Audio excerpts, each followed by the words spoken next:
Oh, thank you so much. My son talks in his sleep. That is what I told myself for the first 3 months.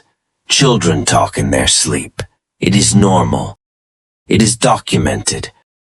I am a primary school teacher. I know what normal looks like in a child. I told myself that every night for 3 months, while I stood outside his door in the dark listening to him have a conversation. Not a monologue, a conversation. Waiting, then responding. The specific rhythm of a person speaking to someone who is speaking back. I have never heard the other side. I have only ever heard Joel. But Joel is 8 years old and he is not talking to himself. I know what a child sounds like when they talk to themselves. I have spent 12 years in a classroom. I know the difference between a child narrating their own thoughts and a child responding to something outside their own head. My son is responding every night at exactly 9:17 p.m. to something in the corner of his room. I have been documenting it for 8 months. I have filled 2 notebooks. I have not told anyone, not because I do not know what I heard, because I know exactly what I heard. In month 4, I heard him say, "I won't tell her." In month 6, I heard him describe daily routine to it. My schedule, the time I wake, the time I sleep, the route I drive to work. Last Tuesday, I heard him say, "Not yet." I do not know what the question was. I know what not yet means. And 3 times across 11 months, I have heard my son say thank you to something I have never seen and have never heard, and cannot explain and cannot stop thinking about at 9:16 p.m. every single night when the house goes quiet and I stand outside his door and wait for the conversation to begin. He is an only child. This is Scar Howl. Subscribe and like before it starts. Let's go. I want to tell you about the first night. Not because it was the most disturbing. It was not. The first night I had an explanation. It is the nights after the explanations ran out that I want to tell you about. But I need to start at the beginning because the beginning is where I was still a person who believed there was an explanation for everything. Who believed that a primary school teacher with 12 years of experience with children knew what children did and why they did it, and how to read the difference between something that required attention and something that did not. I believed that until 11 months ago, a Tuesday, October. Joel had been in bed since 8:30 p.m. I had read to him 2 chapters of the book we had been working through together for 3 weeks. The same book I had read at his age. The specific comfort of giving a child something you loved at the same age. I had turned his light off. I had kissed his forehead. He had already been closing his eyes. I had come downstairs, made tea, sat on the sofa and opened a book and gotten 3 pages in before I realized I was not reading the words. I was listening, not to anything specific. The house was quiet. The heating was on. The specific sounds of a house at night that you stop noticing after years of living in one. The low cycling of the system, the occasional settling of the timber frame, the sound of the street outside reduced to almost nothing by the double glazing. Ordinary sounds. Then I heard him. I put the book down. I went upstairs. I stood outside his door. He was talking. I assumed the television.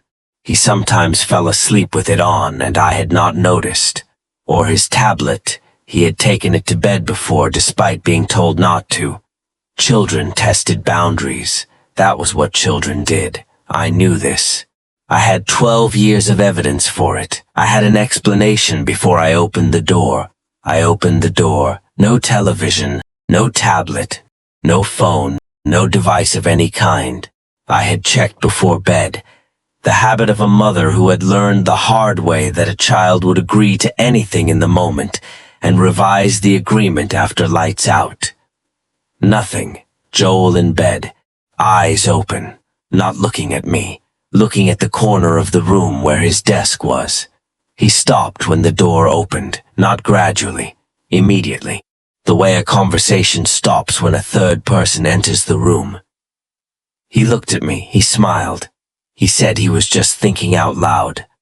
I stood in the doorway for a moment. I looked at the corner of the room where his desk was. The desk chair pushed in. I had pushed it in that afternoon when I tidied. His books arranged exactly as I had arranged them. His things in their places. Nothing moved, nothing wrong. The room completely ordinary. I said goodnight. I closed the door. I stood in the corridor for a long time. I went back downstairs. I picked up my book. I did not read any more of it. I sat on the sofa and thought about the way he had been looking at the corner of the room when I opened the door. Not at the door, at the corner, the specific fixed attention of a child who is engaged with something in a particular location. I thought about the way the conversation had stopped the moment the door opened. Not gradually, immediately, I thought about the smile. The specific smile of a child who has been caught doing something minor, not frightened, not guilty, simply caught, and is offering the most reassuring available response. Just thinking out loud, I sat on the sofa for a long time. I thought about that phrase, the specific phrase of a child who had prepared it, who had known at some level that I would open the door eventually, who had been given a phrase to use when I did. I lay in the dark and thought about who had given him that phrase. I did not sleep. The following morning, Joel came downstairs and ate his breakfast and talked about a dream he had about a dog. He asked if we could get a dog. I said maybe. He accepted maybe the way he always accepted maybe, with the patience of a child who had learned that maybe was not a no. He was completely normal. He was completely happy. He looked like a child who had slept well. I drove him to school. I watched him walk through the gate. He turned and waved. Normal, fine. The same child I had read to the night before, and kissed goodnight and tucked in. I went to work. I taught my classes. I marked papers at lunch. I taught 2 more classes in the afternoon. I drove home. I made his dinner. I helped him with his reading. I read to him. I turned his light off. I kissed his forehead. I went downstairs. At 9:17 p.m. I stood outside his door. He was already talking. I stood outside the door for 17 minutes that second night. I timed it without deciding to time it. The teacher's reflex. The automatic documentation of a person who understood that duration was data even before they had decided to treat what they were hearing as something requiring data. 17 minutes. Then the breathing change. The specific shift from speech rhythm to sleep rhythm. I went back to bed. I did not sleep. The following night at 9:17 p.m. I stood outside his door. He was already talking. The third night was when I stopped telling myself there was an explanation. Not because I had run out of explanations entirely, but because standing outside that door on the third night, I understood that explanations were no longer what the situation required. The situation required documentation, and a decision about what to do with what the documentation produced. I went back to bed. I did not sleep. The following morning I bought a new notebook. I want to tell you about the documentation. I started it in month 3, not because I had decided something was wrong, because I had run out of explanations, and documentation was what I did when I ran out of explanations. 12 years of teaching. Documentation is the framework. When a child behaves in a way you cannot immediately classify, you document the behavior, the time, the duration, the specific language, the context. You build the record until the record tells you something the individual observations could not. I have documented children's reading progress across 12 years. I have documented behavioral patterns, attendance, The specific language a child uses when something is wrong at home versus the language they use when something is wrong at school. I know how to build a record. I know what a record looks like when it starts to mean something. I bought a new notebook. I did not use one I already had. I bought a new one specifically for this. A small decision that told me more about what I already believed than I was willing to admit at the time. You do not buy a new notebook for something you think is nothing. You buy a new notebook for something you think matters, for something you think you are going to need to refer back to. I documented everything. The time the conversations began, to the minute. I stood outside his door every night with my phone in my hand and noted the start time the moment I heard his voice. I noted the end time when the sound stopped and his breathing changed.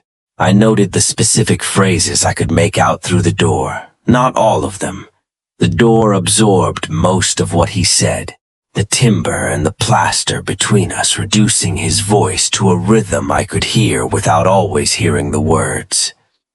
But certain words and phrases came through clearly enough to document, the ones he emphasized, the ones he repeated, the ones that arrived in the specific clarity of a word that a child is saying for the first time and is uncertain about the pronunciation. He was learning new words from whatever was in that corner. I documented the quality of his voice. This was the most important thing I documented, because the quality of his voice was what told me most clearly that this was not play, not imagination, not a child narrating an internal world the way children did. I knew what that sounded like. I had 12 years of it. Children narrating their play. Children talking to imaginary friends. Children processing their days out loud in the specific rambling monologue of a mind that had not yet learned to keep its thinking internal. I knew exactly what that sounded like. This was not that. The quality of his voice in those conversations was the quality of a person taking something seriously.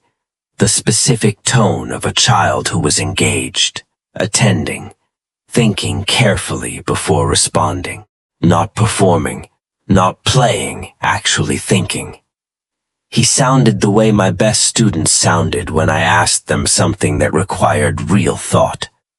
He sounded like he was being taught. Not entertained, not played with, taught. There is a difference. I know the difference, and what I heard through that door every night, for 11 months, was the voice of a child receiving an education I had not given him, and had not authorized and could not access. By month 4, the documentation had produced 3 findings. The first, the conversations always began within a 4-minute window of 9:17 p.m. I have 63 nights of documented start times. The earliest is 9:14 p.m. The latest is 9:21 p.m. Every single night within that window, I charted them, the teacher in me, bar charts in the margin of the notebook. 63 data points clustering inside a 4-minute window, with the specific consistency of something running to a schedule.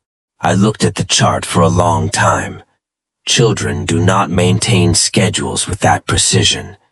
Even children with the most rigid routines drift by 10 or 15 minutes across a week. Sleep patterns shift, bedtimes move. The internal clock of a child is not a clock. This was a clock. Whatever was initiating the conversations was maintaining the schedule. Not Joel. Joel was not setting the time. Joel was responding to it.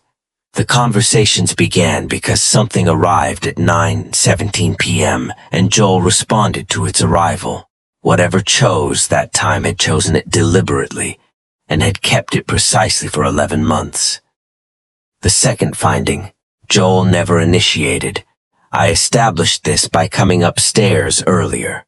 Instead of going up when I heard him, I began going up at 9:00 p.m. and sitting on the top stair in the dark, listening to the complete silence of the house before anything began. I sat there for 17 minutes the first time. 17 minutes of ordinary house silence.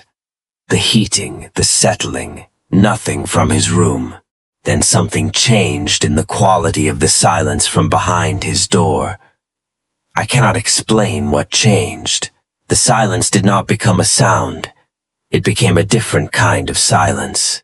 The difference between a room that is empty and a room that is no longer empty. The difference between a space that contains nothing and a space that now contains something that was not there before. Then Joel spoke. He always responded first. He never called out to it, never said hello, or are you there, or anything a child would say if they believed they were beginning a conversation.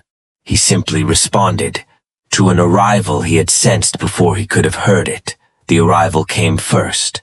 Then Joel responded, every single time, for 63 documented nights. The third finding.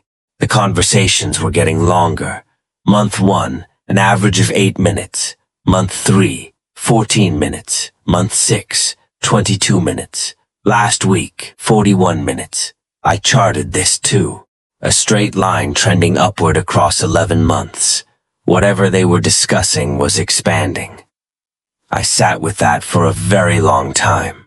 The conversations getting longer meant the content was increasing.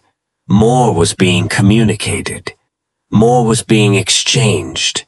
More was being asked and answered and confirmed and agreed. I did not know what any of it was.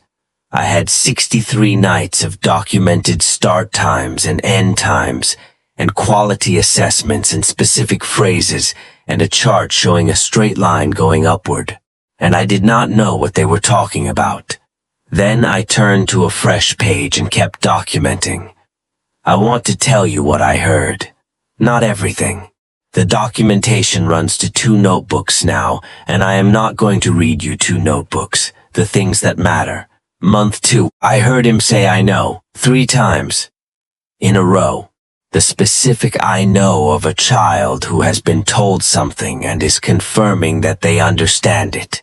Not the dismissive I know of a child who has heard something before and does not want to hear it again. Not the automatic I know of a child responding to a repeated instruction. The engaged I know. The attentive I know. The I know of someone absorbing information they are receiving for the first time and confirming their understanding of it. I stood outside the door and listened to my son confirm his understanding of something I could not hear. I wrote it down. I know. 3 entries on the same line. I looked at them for a long time. 3 times, not once, not twice, 3 times. The specific rhythm of a child confirming something important. The way you said I know 3 times when the thing being confirmed was something you needed to be certain you had understood correctly. When the stakes of misunderstanding were high, my son confirmed his understanding 3 times of something I could not hear in the corner of his room. At 9:17 p.m. on a Tuesday in month 2, I wrote underneath the 3 entries. He was being told something important. He confirmed it 3 times. He understood it correctly. He wanted them to know he understood it correctly. I looked at that for a long time. Then I closed the notebook. I went to bed. I did not sleep. Month 4, I heard him say I won't tell her. I was standing outside his door with my hand already on the handle. I had been planning to open it. It was the night I had decided I would go in, that I had waited long enough, that I needed to see the corner of the room rather than continue standing outside it. My hand was on the handle. I won't tell her. I did not open the door. Her, not her name, not Mum, not any of the words Joel used for me in ordinary conversation. Not the words an 8-year-old used when talking about his mother to someone who knew her. Her, the pronoun of distance. The pronoun of a child referring to their mother, the way they would refer to her to someone who was not family. Someone who existed outside the household. Someone to whom the mother was simply her. An external reference. I stood at the door with my hand on the handle and I thought about what that meant. My son was being asked about me by something in the corner of his room, and he had promised not to tell me. I stood at the door for 11 minutes. The conversation continued behind the door. I could hear Joel's voice. The rhythm of someone responding to questions.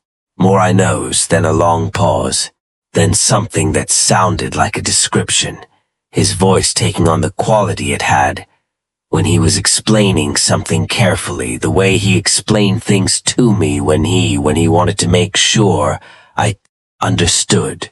He was explaining something about me to something in his room, carefully, so it would understand correctly. I stood at the door for 11 minutes and listened to my son describe me to something I could not see, and when the conversation ended and his breathing changed, I did not open the door. I went back downstairs. I sat at the kitchen table. I wrote, "I won't tell her," in the notebook. Below it I wrote, "He was asked about me. He described me. He has promised not to tell me that it asks about me." I looked at those 3 lines for a long time. Something in my son's room has been asking about me since at least month 4, possibly since month 1. I do not know what it asks. I know my son answers. I know my son has promised to keep that secret. Month 5, I took him to the GP. Not because I was going to tell the GP what I had been documenting. I was not.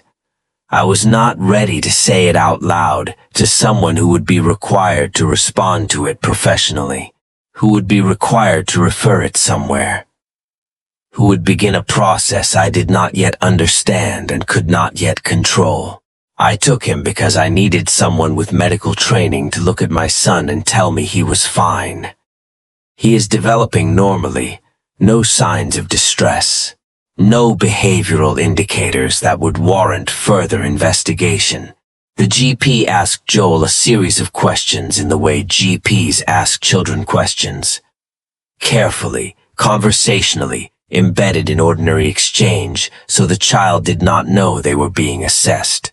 Joel answered everything correctly, cheerfully, with the specific ease of a child who had nothing to hide from a doctor, because he did not. He was not hiding anything from the doctor. He was hiding something from me. The GP told me he was a happy, healthy 8-year-old. I said thank you. I drove him to school. I taught my classes. I came home.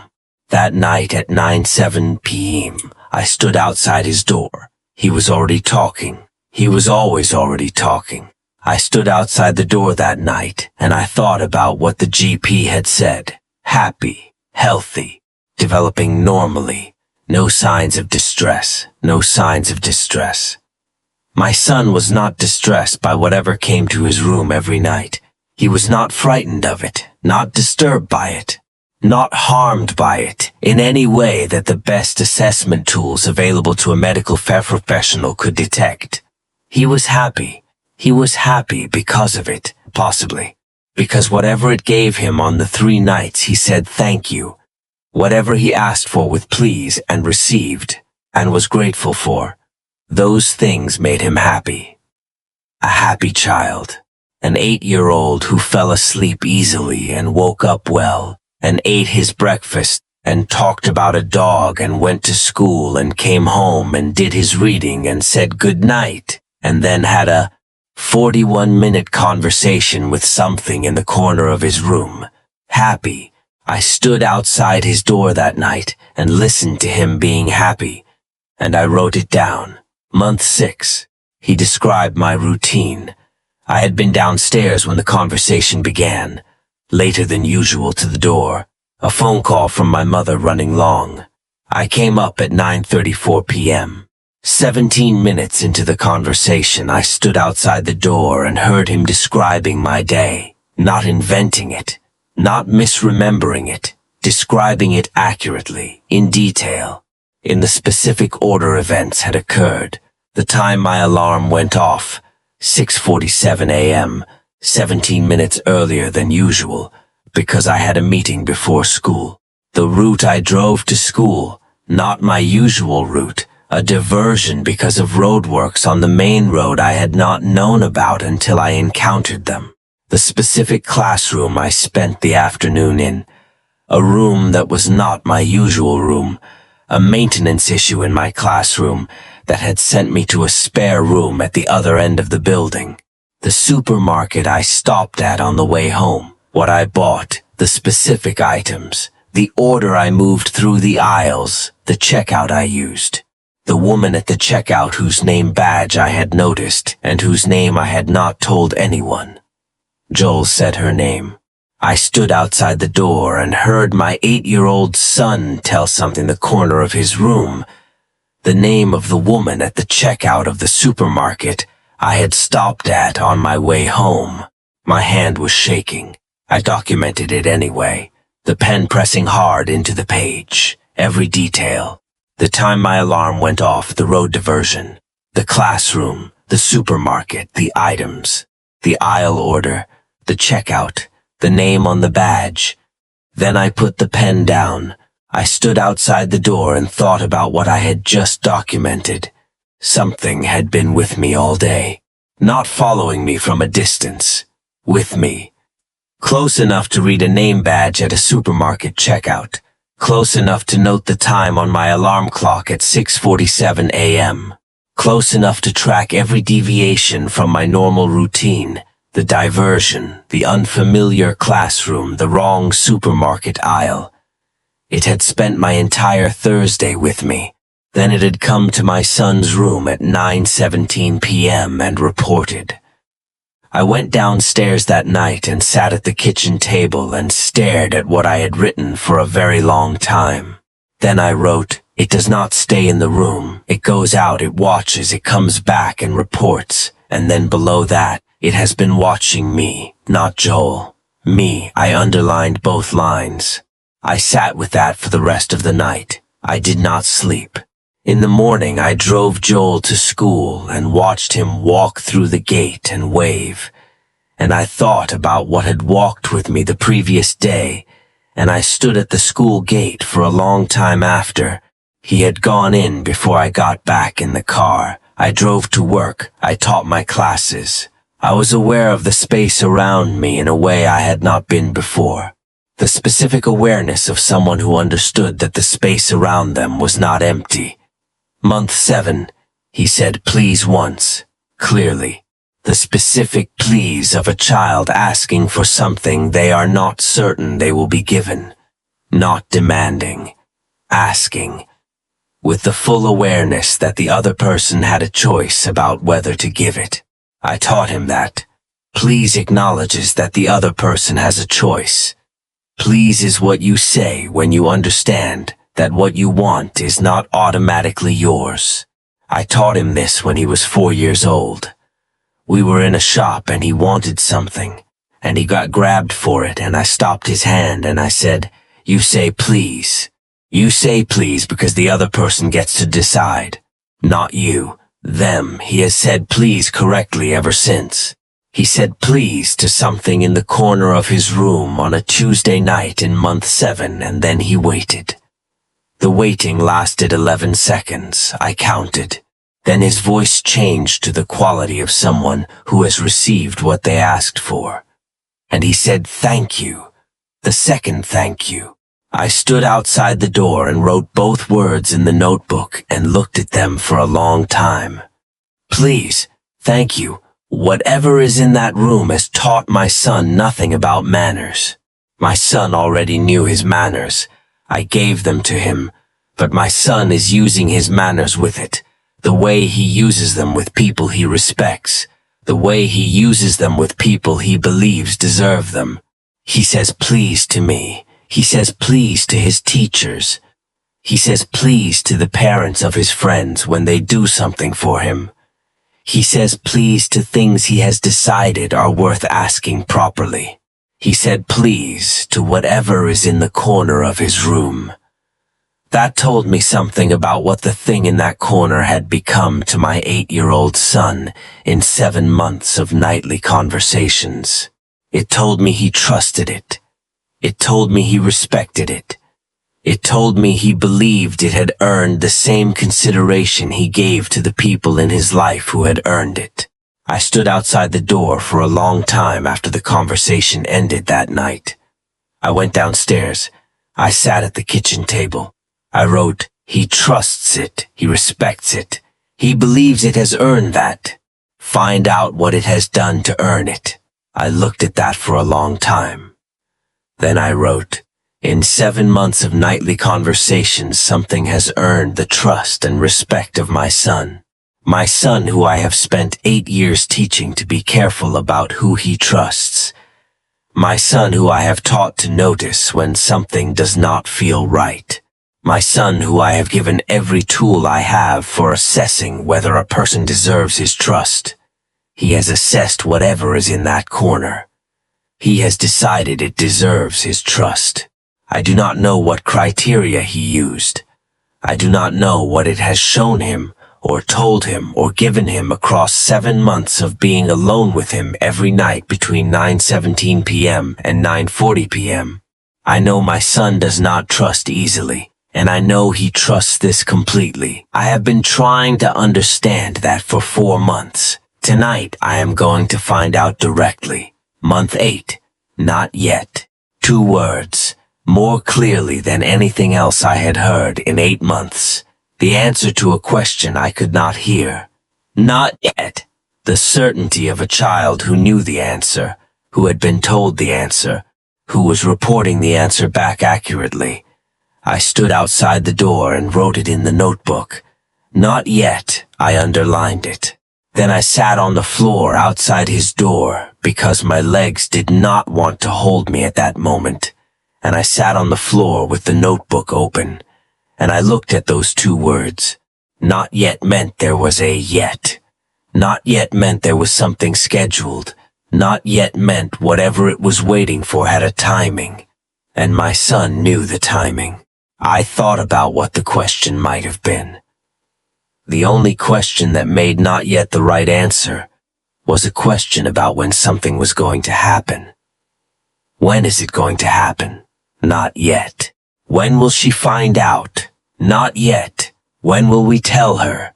Not yet. I sat on the floor outside his door until the conversation ended, and his breathing changed and the house went quiet. Then I went downstairs. I sat at the kitchen table. I opened the notebook to a fresh page. I wrote at the top, "What is being planned?" Left the rest of the page blank. I have not been able to fill it. And last week, the 3rd thank you, clearer than either of the previous 2. The specific warmth of a child thanking someone they trust, not the polite thank you of a social obligation. The genuine thank you of a child who has received something that matters to them. I stood outside the door and listened to my son thank it. I wrote it down. 3 thank yous across 11 months. 3 things received. I do not know what any of them were. I know my son was grateful for all of them. I know my son trusts whatever gives them to him. I have spent 11 months standing outside a door. Tonight I am going to open it. I want to tell you about the room. Last Thursday, 9:09 p.m.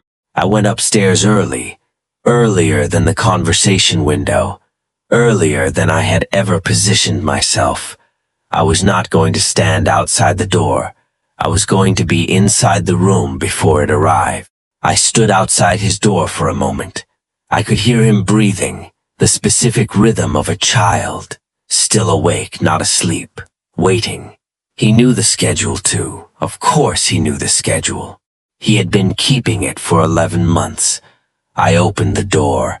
Joel looked at me. Not surprised, not guilty, not the expression of a child caught doing something they should not be doing. Simply aware. The specific awareness of a child who had known I would come eventually, and had been waiting for it with the same patience he brought to everything connected to this. "Are you all right?" he said. I said I wanted to sit with him for a while. He looked at the corner of the room where his desk was. A single look, a fraction of a second. Then he looked back at me. He said okay. I sat in the chair at his desk. his chair, the one I always pushed in when I tidied his room. I turned it to face his bed. We talked about his day, his teacher, a project about weather systems he had started that afternoon. A disagreement with a friend at lunch that had resolved itself by the end of the day. Normal conversation, the way we always talked at bedtime. I watched the clock on his bookshelf. 9:17 p.m. came and went. 9:18 p.m., 9:19 p.m., 9:20 p.m. The room was quiet. The quality of the silence was the normal quality of silence. The conversation did not begin. At 9:23 p.m. Joel said he was tired. I said good night. I turned his light off. I went to the door. At the door I stopped. I looked at the corner of the room. I looked at his desk. I looked at his chair. I had been sitting in his chair. I said, "Does it come every night?" A long pause. The pause of a child deciding how much to say. He said, "It did not come tonight." I asked why. He said, "It does not like being seen." I stood in the doorway for a very long time. I thought about 11 months of standing outside a door. I thought about why I had stood outside the door rather than opening it. I had told myself I was gathering information. I had told myself I was building the record before I acted. I had told myself documentation had to precede intervention. Standing in the doorway of my son's room at 9:23 p.m., I understood that I had been standing outside the door because some part of me already knew what I would find if I went in, and was not ready to know it consciously. It does not like being seen. I said good night. I closed the door. I stood in the corridor. It had waited for me to leave. It came at 9:26 p.m., 9 minutes after its usual window. It had been patient. It had waited until I left, and then it came. I stood in the corridor and listened to the conversation begin, and I heard my son say, "I know she was here." A pause. "Then I know then, I won't." And then the specific warmth of a child reassuring someone they trust. "It is all right. She does not know." I stood in the corridor. He was right. I did not know what it was. I knew something was in that room every night. I knew it had been coming for 11 months. I knew it had been teaching my son things and asking my son things and receiving information about me from my son and giving my son things he was grateful for. But I did not know what it was. I do not know what it is. I went downstairs. I sat at the kitchen table. I wrote it all down. It does not like being seen. It waited for me to leave. It came 9 minutes late. My son told it I had been there. My son told it I did not know. My son was wrong about the second part. I know something. I just do not know enough yet. Tonight I am going to know more. It is 9:11 p.m. I am sitting at the kitchen table, both notebooks open in front of me. 11 months of documentation spread across the table in the order I built it. The pen is in my hand. In 6 minutes the conversation will begin. I have made a decision. Not the decision I made last Thursday. Last Thursday I went in early and sat in the chair, and it did not come, and I learned something important. It will not come when the chair is occupied. It will not come when the room contains someone it has not chosen. Tonight I am not going in early. Tonight I am going in during. At exactly 9:17 p.m. when the conversation begins, I am going to open the door. Not slowly, not cautiously, immediately, the moment I hear Joel's voice. I want to see what is in the corner of the room before it understands it has been seen. It does not like being seen. I know this because my son told it I did not know when I stood in the corridor after it came 9 minutes late on the Thursday I went in early. It is all right. She does not know. He told it I did not see it. He protected it from being seen. He will do the same tonight if I give him the chance. I am not going to give him the chance. Not slowly, not cautiously. The door handle turning before it can register what is happening. The door open before it can respond. I am a primary school teacher. I have spent 12 years learning to read a room in the moment, before the children know they are being read. The specific professional skill of a person who understood that the truest information arrived in the unguarded moment. Before the adjustment, before the performance, before they knew you were watching. I am going to read this room.